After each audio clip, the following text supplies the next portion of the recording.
సత్యసాయి జిల్లా పెద్దయలంపల్లిలో ఘోర రోడ్డు ప్రమాదం జరిగింది. లారీని ఒక కారు ఢీకొట్టడంతో ముగ్గురు చనిపోయేలా విషాదకర ఘటన చోటు చేసుకుంది. మృతులు అన్నమయ్య జిల్లా మదనపల్లికి చెందిన వారుగా గుర్తించారు. మృతి చెందిన ముగ్గురు సొంత అన్నదమ్ములు. వీరిలో ఇద్దరు రిటైర్డ్ ఎస్ఐలు ఉన్నారు, ఒక లెక్చరర్ ఉన్నారు. ముగ్గురు అన్నదమ్ములు ఈ ప్రమాదంలో మరణించడంతో అక్కడ విషాద ఛాయలు అలుముకున్నాయి.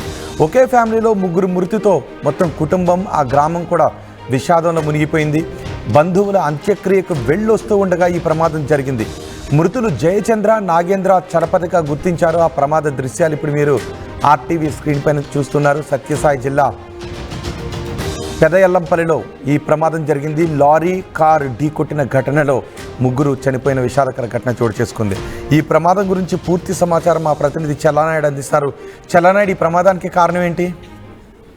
రోహిత్, ఈ కదిరి దగ్గర సోదరుడు అంత్యక్రియలకు వెళ్ళి వస్తూ ముగ్గురు అన్నదమ్ములు చనిపోవడం అనేది ఒకే కుటుంబానికి చెందిన ముగ్గురు అన్నదమ్ములు చనిపోవడం చాలా తీవ్ర విషాదాన్ని నింపింది.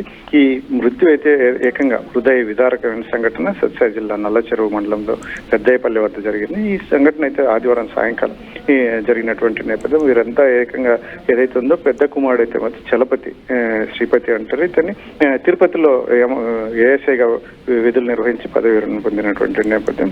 మరో అతనైతే మాత్రం జయచంద్ర, మరొక అతను వచ్చేసి నాగేంద్రుడు. వీరందరూ కూడా పోలీస్ డిపార్ట్మెంట్ లో కూడా పనిచేసినటువంటి నేపథ్యం. ఇటువంటి పరిస్థితుల్లో పదవి విరమణ చేసిన వారు వీరు ఒక ఫంక్షన్ కి వెళ్ళి అంత్యక్రియలకు వెళ్ళి వస్తున్నటువంటి నేపథ్యంలో ఈ సంఘటన చోటు చేసుకోవడం అనేది చాలా కుటుంబ సభ్యులైతే జీర్ణించుకోలేనటువంటి పరిస్థితులు. ఏకంగా రోడ్డు ప్రమాదంలో ఒకే కుటుంబానికి చెందిన ముగ్గురు అన్నదమ్ములు మృతి చెందడం అనేది అసలు వారు ఇప్పటికీ కూడా జీర్ణించుకోలేనటువంటి పరిస్థితి. అయితే వీరు అందరూ బాగా ఫ్యామిలీ సెటిల్ అవుతున్నటువంటి పరిస్థితుల్లో ఈ ఘోర సంఘటన జరగడం ఏంటి అని చెప్పేసి కారణం ఏంటి? చలనాడు, ఈ ప్రమాదానికి కారణం ఏంటి? నిద్రమత్త, అతివేగమా, లేదంటే లారీ సైడ్ ఏదైనా తప్పుందా? అంటే ఈ కంటైనర్ ను ఢీ కొట్టినారు అని చెప్పేసి, అంటే వీళ్ళు వెళ్తున్న సమయంలో కంటైనర్ ను ఆగి ఉన్న కంటైనర్ ని ఢీ కొట్టారు అని చెప్పేసి ఒకటి చెప్తున్నటువంటి నేపథ్యం. అది కూడా కంటైనర్ కొంచెం రోడ్డు సైడ్ ఇది చేశారు అని చెప్పేసి ఒకటి చెప్తున్నటువంటి పరిస్థితులు.